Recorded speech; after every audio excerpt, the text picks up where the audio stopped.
Hello મિત્રો, જય માતાજી। હું છું આપનો પરમ મિત્ર વાઘેશ ગઢિયા।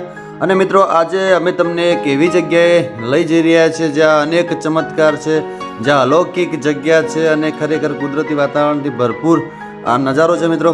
તો મિત્રો આ જગ્યા આવી છે મહેસાણા જિલ્લાના સતલાસણામાં।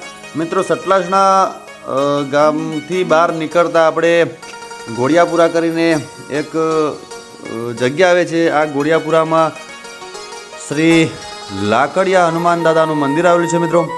તો આજે અમે તમને ત્યાં જઈને દર્શન કરાવીશું અને ત્યાંનો નજારો બતાવીશું। ખરેખર મિત્રો એવું કહેવાય છે કે આ ખૂબ જ સુંદર જગ્યા છે મિત્રો। તો તમે અમારી હારે જોડાયેલા રહેશો, બનેલા રહેશો। મિત્રો આપણે પહોંચી ચૂક્યા છીએ શ્રી લાકડિયા હનુમાન દાદાજીના મંદિરે। તો હવે આપણે અંદર જઈને શ્રી હનુમાન દાદાજીના તમને દર્શન કરાવીશું। અને મિત્રો આ લાકડિયા હનુમાન દાદાના મંદિરની એક્ઝેક્ટ સામે એક રામેશ્વર મહાદેવનું પણ મંદિર આવેલું છે। તો અમે તમને રામેશ્વર મહાદેવના પણ દર્શન કરાવીશું। મિત્રો આ જગ્યા વિશે અને શ્રી લાકડિયા હનુમાન દાદાજી વિશે એવું કહેવાય છે કે અહીંયા શ્રી હનુમાન દાદાજીની જે મૂર્તિ છે એ મૂર્તિ સ્વયંભૂ પ્રગટ થયેલી મૂર્તિ છે। અને મિત્રો આ જે જગ્યા છે એ આમ તો સતલાસણાના ઠાકોર સાહેબશ્રીના હસ્તક હતી, પણ એમને અહીંયા આ જગ્યા મંદિરના બાંધકામ માટે ભૂમિદાન કરેલ છે। મિત્રો દાન અને શૂરવીરતા એ તો ક્ષત્રિયોના લોહીમાં જ વસેલું હોય છે। એટલે નેક નામદાર ઠાકોર સાહેબ શ્રી ભૂપતસિંહજી રતનસિંહજી ચૌહાણ સતલાસના દરબારગઢ દ્વારા આ મંદિર માટે જગ્યા અને આ ભૂમિદાન કરેલું છે।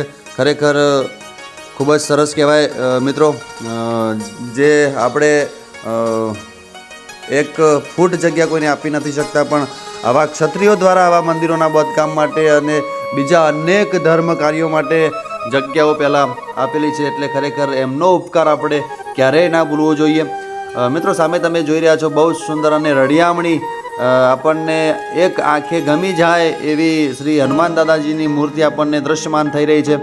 તો અમે તો શ્રી હનુમાન દાદાજીના દર્શન કરીને પોતાના જીવનને ધન્ય કર્યું। તો તમે પણ કોઈક વાર અહીંયા આવો અને અહીંયા થઈને નીકળો તો અચૂકથી શ્રી લાકડિયા હનુમાન દાદાજીના દર્શન કરવા માટે પધારશો અને શ્રી રામેશ્વર મહાદેવના પણ સાથે સાથે દર્શન કરીને પોતાના જીવનને ધન્ય કરશો। ખરેખર ખૂબ જ સુંદર મૂર્તિ આપણને મિત્રો અહીંયા દૃશ્યમાન થઈ રહી છે। મિત્રો અહીંયા સતલાસણામાં પણ આજુબાજુ નાની મોટી આવી ઘણી બધી જગ્યાઓ છે જે ફરવાલાયક જગ્યાઓ છે અને જોવાલાયક સ્થળો છે। તમે સામે જોઈ રહ્યા છો ખરેખર ખૂબ સુંદર દ્રશ્ય મંદિરનું આપણને દેખાઈ રહ્યું છે। ખૂબ સુંદર મંદિર અહીંયા બનાવવામાં આવ્યું છે અને મંદિરનું પ્રટાંગણ પણ મિત્રો ખૂબ જ સુંદર અને રળિયામણું પ્રટાંગણ છે। સામે તમે આજુબાજુ જોઈ રહ્યા છો મિત્રો નાના નાના ડુંગરો છે અને આ ડુંગરોની વચ્ચે આવેલા જગ્યા ખૂબ જ રળિયામણી આપણને દૃશ્યમાન થઈ રહી છે। હવે આપણે શ્રી રામેશ્વર મહાદેવના દર્શન કરીશું અને પોતાના જીવનને ધન્ય કરીશું। મિત્રો તમે સામે જોઈ રહ્યા છો શ્રી રામેશ્વર મહાદેવનું પણ સુંદર મંદિર આપણને દૃશ્યમાન થઈ રહ્યું છે। મિત્રો શ્રી રામેશ્વર મહાદેવ વિશે તો આપણને અહીંયાથી માહિતી મળી નથી કે આની સ્થાપના ક્યારે થઈ હતી, કોને કરી હતી, સ્વયંભૂ છે કે કોઈ દ્વારા સ્થાપના થઈ હતી, આવી કોઈ માહિતી આપણને મળી નથી। એટલે અમે તમને એની માહિતી આપી શકતા નથી। પણ અહીંયા જે શ્રી